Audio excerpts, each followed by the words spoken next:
በቴክኒክና ሙያ ዘርፍ ወጣቶችን ተጠቃሚ የሚያደርግ ፕሮጀክት በአዲስ አበባ ከተማ ተግባራዊ ሊደረግ መሆኑ ተገለጸ።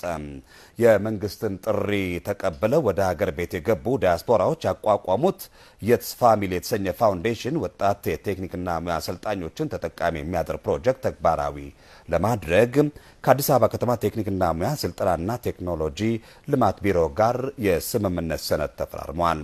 ፕሮጀክቱ በሙከራ ደረጃ ለ15 ሴት ሰልጣኞች ድጋፍ በማድረግ የጀመረ ቢሆንም በቀጣይ በርከት ያሉ ወጣት አሰልጣኞችን ተጠቃሚ የሚያደርግ መሆኑን የፋውንዴሽኑ ስራ አስኪያጅ ወይዘሮ ቤተልሔም ኤድዋርዶ ገልጸዋል።